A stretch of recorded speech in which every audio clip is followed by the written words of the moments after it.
Pembajakan merupakan tindakan perampokan terhadap kapal lain atau bisa juga terjadi di daerah pantai. Biasanya hal ini dilakukan dengan tujuan merampas barang atau properti berharga dari kapal yang ditemui, dan mereka yang terlibat dalam aksi pembajakan itu disebut bajak laut. Contoh pembajakan yang paling awal didokumentasikan adalah pada abad ke-14 sebelum Masehi, ketika sekelompok perampok laut yang disebut Sea Peoples menyerang kapal-kapal peradaban Aegean dan Mediterania. Dan berikut ini adalah sejarah bajak laut di dunia selengkapnya.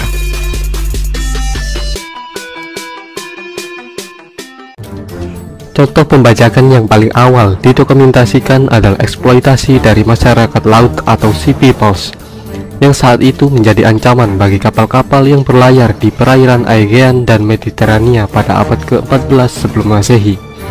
Pada zaman kuno klasik, bangsa Fenisia, Iliria, dan Tirrenia telah dikenal sebagai bajak laut. Di era praklasik, orang-orang Yunani kuno menganggap pembajakan adalah profesi yang menjanjikan dan diilegalkan pada masa itu. Kemudian cara pandang seperti itu sepertinya menyebar luas, dan pembajakan dianggap sebagai cara yang terhormat untuk mencari nafkah. Bersumber dari banyak naskah kuno, termasuk dalam Homer, Iliad, dan Odyssey, menyebutkan kalau penculikan wanita dan anak-anak untuk dijual sebagai budak adalah hal biasa di masa itu. Lalu ketika masuk zaman Yunani klasik, pembajakan mulai dipandang sebagai aib untuk dijadikan sebuah profesi. Pada abad ketiga sebelum Masehi, serangan bajak laut telah membawa kemiskinan di Olympos, kota di Anatolia. Di antara beberapa bajak laut kuno yang paling terkenal adalah orang-orang dari Iliria, yaitu orang yang bermukim di semenanjung Balkan Barat. Bajak laut Iliria ini terus-menerus beroperasi di Laut Adriatik, dan mereka menyebabkan banyak konflik dengan Republik Romawi. Sebelum tahun 229 sebelum Masehi, Romawi akhirnya bertindak dengan tegas dan berhasil mengalahkan armada bajak laut Ilirian yang membuat ancaman mereka di Laut Adriatik telah berakhir. Selama abad ke-1 sebelum Masehi, terdapat beberapa negara bajak laut di sepanjang pantai Anatolia yang mengancam perdagangan Kekaisaran Romawi di perairan Mediterania Timur. Lalu di tahun 75 sebelum Masehi, dalam satu perjalanan melintasi Laut Aegea, Julius Caesar diculik dan ditahan sebentar oleh bajak laut Kilikia. Ia ditahan di pulau kecil bernama Parmacusa di Dodekanis. Senator itu akhirnya memerintahkan Jenderal Gnaeus Pompeius Magnus untuk menangani pembajakan pada tahun 67 sebelum Masehi. Perang laut itu berlangsung selama 3 bulan, dan akhirnya bajak laut itu bisa disingkirkan. Kemudian pada awal tahun 258 Masehi, sebuah armada bajak laut Gotik heroik menghancurkan kota-kota di pesisir Laut Hitam dan Laut Marmara. Lalu pada tahun 264 Masehi, orang-orang Gotik ini mencapai wilayah Galatia dan Kapadokia, dan mereka mendarat di Siprus dan Kreta. Tapi sebelum mereka mendarat, mereka telah memperoleh barang rampasan besar dan menawan ribuan orang. Pada tahun 286 Masehi, Carausius, seorang komandan militer Romawi yang berasal dari Galia, ditunjuk sebagai pemimpin armada klasis Britannica dan diberi tugas untuk menyingkirkan kaum Frank dan bajak laut Saxon yang telah menyerbu pantai Armorica.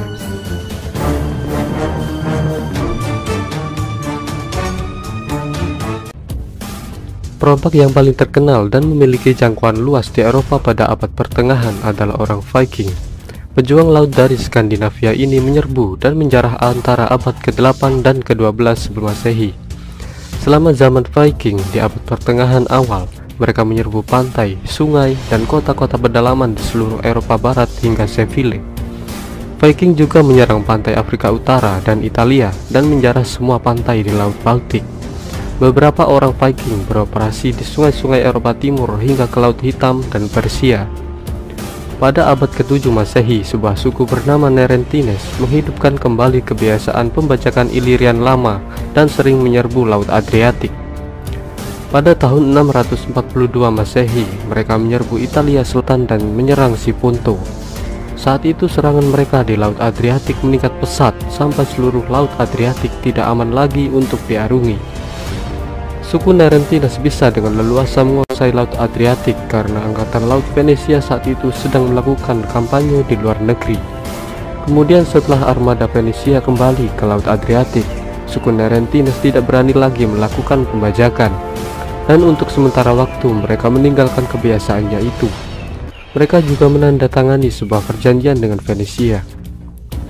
Pada tahun 834 atau 835 Masehi, mereka melanggar perjanjian dan sekali lagi mereka menyerbu pedagang Venesia. Dan semua upaya militer Venesia untuk menghukum mereka pada tahun 839 dan 840 Masehi telah gagal. Pada abad ke-16 sampai ke-18 Masehi, terdapat sebuah republik bajak laut di Eropa yang bernama Zaporizhian Sich. Sasaran utama penduduk Zaporizhian Sich yang menyebut diri mereka Kosak adalah pemukiman kaya di tepi Laut Hitam Kekaisaran Ottoman dan Kekhanan Crimea. Pada tahun 1615 dan 1625, Zaporizhian Kosak bahkan berhasil meruntuhkan kota-kota di pinggiran Istanbul sampai memaksa Sultan Ottoman meninggalkan istananya.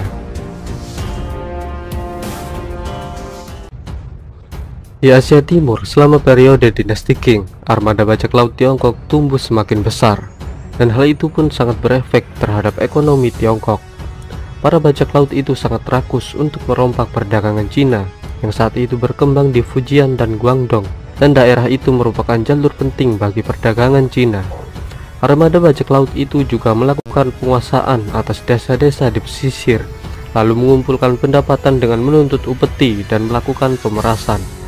Pada tahun 1802, Zheng Yi mewarisi armada sepupunya Kapten Zheng Qi, yang memberi Zheng Yi pengaruh yang jauh lebih besar di dunia pembajakan daripada sepupunya itu. Zheng Yi dan istrinya Zheng Yishao yang terkenal dengan nama Jingxi kemudian membentuk koalisi bajak laut yang pada tahun 1804 memiliki lebih dari 10.000 orang, kemudian meningkat menjadi 300 kapal jung dengan awak kapal 20.000 sampai 40.000 orang saat kepemimpinan Jingxi. Dengan kekuatan sebanyak itu, sebenarnya sudah cukup untuk memerangi angkatan laut sekelas dinasti Qing. Namun karena pergerakan angkatan laut dinasti Qing dan adanya perpecahan internal di dalam koalisi bajak laut, menjadikan pembajakan di Cina lumpuh sekitar tahun 1820-an. Kemudian pada tahun 1840-an dan 1850-an, pasukan angkatan laut Amerika Serikat dan angkatan laut dinasti Qing berkampanye bersama melawan perompak Tiongkok. Tapi kampanye itu tidak bisa menyapu bersih bajak laut di perairan Tiongkok.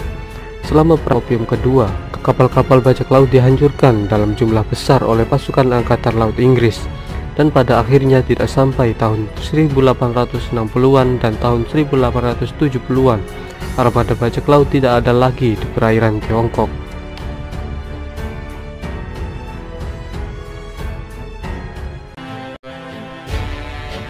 Perombakan sebenarnya sudah lama berlangsung di perairan Nusantara.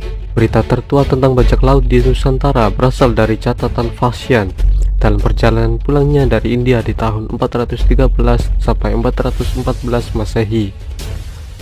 Dan ia mengatakan kalau laut di Nusantara penuh dengan bajak laut. Dia dan di tahun 785 sampai 805 Masehi menyebutkan bahwa pangkalan bajak laut berada di sebelah barat laut Kerajaan Sriwijaya. Diperkirakan lokasi tersebut berada di sebelah utara Selat Malaka yang merupakan jalur masuk ke wilayah Kerajaan Sriwijaya. Selama abad ke-19, Selat Malaka telah lama menjadi jalur laut penting bagi kapal-kapal yang berlayar dari India ke Tiongkok. Nusantara dipenuhi oleh ribuan laut, selat-selat sempit, dan muara sungai yang semuanya bisa menjadi tempat persembunyian yang sempurna untuk para perompak. Fakta geografi ini beserta dengan faktor-faktor lain membuat patroli laut di wilayah Nusantara menjadi tugas yang sangat sulit.